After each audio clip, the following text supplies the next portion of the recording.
A'udhu billahi minash shaitani rajim. Bismillahi rahmani rahim. Mwaka wa Tembo, siku ambayo Mwenyezi Mungu alipoilinda Kaaba. Ndege kutoka mbinguni waliposhuka na mawe ya moto. Jangwa lilitetemeka chini ya miguu yao wakati jeshi liliposonga kuelekea kaskazini. Mkusanyiko wa ndege wadogo waliohesabika, kila ndege akiwa amebeba mawe matatu, mawe ya udongo uliotiwa moto, kama Mwenyezi Mungu alivyoifunua ndani ya Qur'an katika Suratu Fil aya ya 1 mpaka ya 5. Katika majangwa mapana ya Uarabuni, chini ya anga lisilokatika na la kale, historia ilikuwa inajiandika kimya kimya kwa sura yake kuu zaidi. Ulimwengu ulikuwa umejaa makabila, falme na himaya, wote bila kujua kwamba nuru ilikuwa karibu kuchomoza miongoni mwao. Lakini kabla ya nuru hiyo haijaonekana, Mwenyezi Mungu aliuonyesha ulimwengu jambo lisiloweza kukanushwa, kwamba nguvu haimo katika majeshi, na kwamba uwezo hauko katika wingi wa idadi, na kwamba mapenzi yake yanatawala juu ya kila kitu. Hii si simulizi tu ya matukio, ni ukumbusho kwamba Mwenyezi Mungu huandaa historia kwa makusudi, kwa hekima na kwa rehma. Basi tuanze safari yetu, si kwa kuzaliwa kwa Mtume Muhammad, rehma na amani ziwe juu yake, bali kwa mwaka ambao Mwenyezi Mungu mwenyewe aliilinda nyumba yake tukufu. Mwaka wa Tembo. Katika ulimwengu uliogubikwa na ujinga na kiburi, ardhi ya Uarabuni ilikuwa katika giza. Makabila yaliabudu masanamu ya mawe na miti. Umwagaji damu ulikuwa wa kawaida, rehma ilikuwa nadra, na ukweli wa ujumbe wa Nabii Ibrahim ulikuwa umesahaulika kwa muda mrefu. Al-Kaaba, nyumba iliyojengwa kwa ajili ya kumwabudu Mungu mmoja, ilikuwa bado imesimama, lakini imezungukwa na masanamu 360. Hata hivyo, katika ardhi hiyo ya mkanganyiko, Mwenyezi Mungu alikuwa amechagua ukoo safi na uliolindwa, ambao kutoka humo mtume wake wa mwisho angezaliwa. Vizazi kabla yake, wazawa wa Ismail walikuwa wamelinda bonde takatifu la Maka. Miongoni mwao alikuwa ni Abdul Muttalib, babu yake Mtume Muhammad, amani iwe juu yake. Lakini kabla ulimwengu haujashuhudia nuru ya Muhammad, amani iwe juu yake, ulipaswa kwanza kuona kuanguka kwa kiburi na ulinzi wa nyumba ya Mwenyezi Mungu. Kusini mwa Yemen aliishi mtawala mwenye kiburi aliyeitwa Abraha, ama mfalme Habash. Gavana chini ya mfalme wa Uhabeshi, alijenga kanisa kubwa sana, dari zake za dhahabu, nguzo zake za marumaru. Alitaka kuwavuta Waarabu waache hija yao ya kwenda Kaaba na kulifanya kanisa lake kuwa kitovu kipya cha ibada. Waarabu walipompuuza, kiburi chake kiliwaka kwa hasira. Mfalme Habash ama Abraha akaapa kiapo angesafiri hadi Maka na kuibomoa Kaaba mwenyewe. Kwa kiburi moyoni mwake, alikusanya jeshi kubwa likiongozwa na tembo, viumbe ambao hawajawahi kuonekana Uarabuni hapo kabla. Miongoni mwao alikuwa tembo mkubwa. Jangwa lilitetemeka chini ya miguu yao wakati jeshi liliposonga kuelekea kaskazini. Makabila njiani yalijaribu kupinga, lakini yakavunjwa na nguvu zake. Habari za kuwasili kwake zikaenea kote Uarabuni kama dhoruba. Mfalme Habash ama Abraha alipofika karibu na Makka, akaona mali za Quraish, ikiwemo ngamia 200 waliokuwa na Abdul Muttalib. Mfalme Habash alimwita Abdul Muttalib, kiongozi wa Quraishi. Aliingia kwa utulivu, uso wake wenye heshima, uwepo wake ukivutia staha.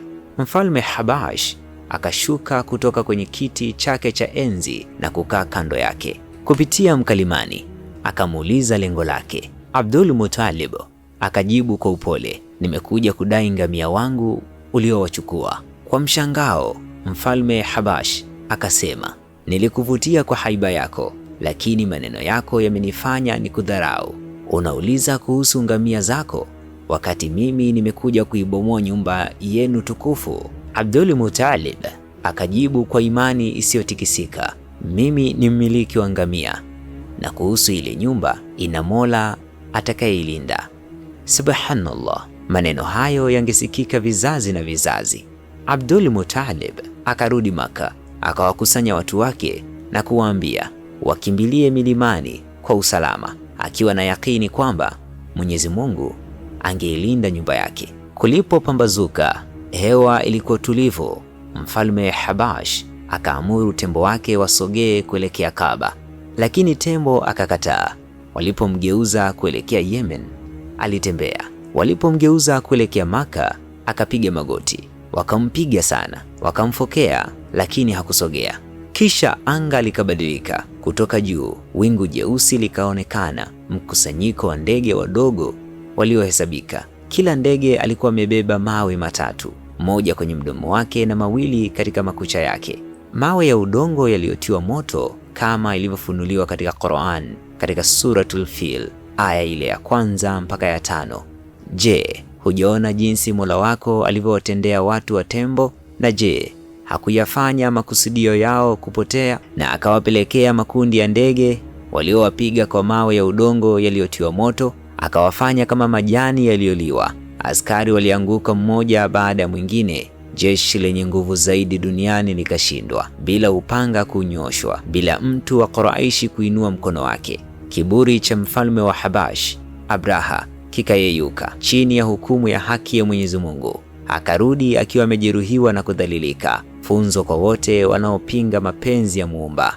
Mwaka huo ukajulikana kama mwaka wa tembo, na katika mwaka huo huo, katika mwezi mtukufu wa Rabi Awwal, muujiza mkubwa zaidi ulikuwa umeandaliwa: kuzaliwa kwa mtume wa Mwenyezi Mungu, amani na rehma ziwe juu yake. Katika nyumba ya kawaida Maka, Amina bin Wahab, mwanamke wa usafi na utulivu, alihisi rehma ya Mola wake ikimshukia. Aliona nuru yenye mwanga mkali iliyoangaza hadi majumba ya Busra, Syria.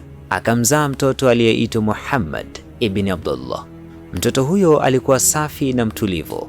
Harufu ya miski ikaijaza chumba na mikono yake midogo ikanyanyuliwa kuelekea mbinguni. Ulimwengu ulikuwa umeshuhudia kuangamia kwa kiburi, sasa ukashuhudia kuzaliwa kwa rehma. Mtume, amani iwe juu yake, alizaliwa akiwa yatima. Baba yake Abdullah alikuwa amefariki kabla ya kuzaliwa kwake, lakini Mwenyezi Mungu alikuwa pamoja naye daima, akamlinda, akamwandaa kwa ujumbe uliokuja, kama Mwenyezi Mungu alivyosema katika Suratu Dhuha: Mola wako hakukuacha wala hakukuchukia, na hakika yajayo ni bora kwako kuliko yaliyopita, na Mola wako atakupa nawe utaridhika. Tangu mwanzo, Mtume Muhammad, amani iwe juu yake, alikuwa amechaguliwa kulindwa na kuongozwa. Alilelewa miongoni mwa watu wema, akanyonyeshwa na Halima As-Sadiya ambaye alishuhudia baraka kila alipokuwa pamoja naye. Mvua ilinyesha katika ardhi yao, wanyama wao wakastawi na nyoyo zao zikajaa amani. Yeye ndiye aliyebeba ujumbe wa mwisho kwa wanadamu.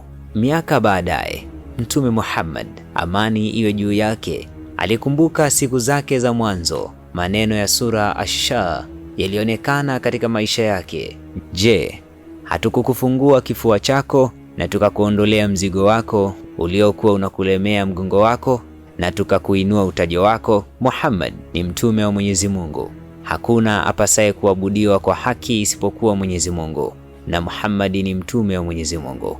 Hadithi ya mwaka wa tembo imeelezwa vyema katika Suratul Fil kutoka juzuu ya 30 aya ya 1 mpaka ya 5. Haikuwa tu kuhusu kuanguka kwa mfalme Habash, Abraha, bali ilikuwa ni utangulizi, ishara ya kimungu kwamba Mwenyezi Mungu mwenyewe alikuwa na uandaa ulimwengu kwa mtume wake wa mwisho. Tutaendelea katika maisha ya awal ya mtume, amani iwe juu yake. Moyo wako ukumbuke hili.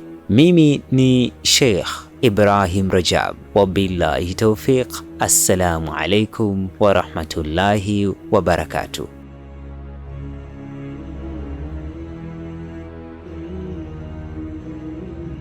Hey, mizigo ya meli na ndege imefika. Sasa ni rahisi. Mizigo kutoka China, Dubai, Uturuki, India na Marekani inakufikia kwa muda mfupi sana. Safirisha na Simba wa Bahari. Ni salama, haraka na nafuu.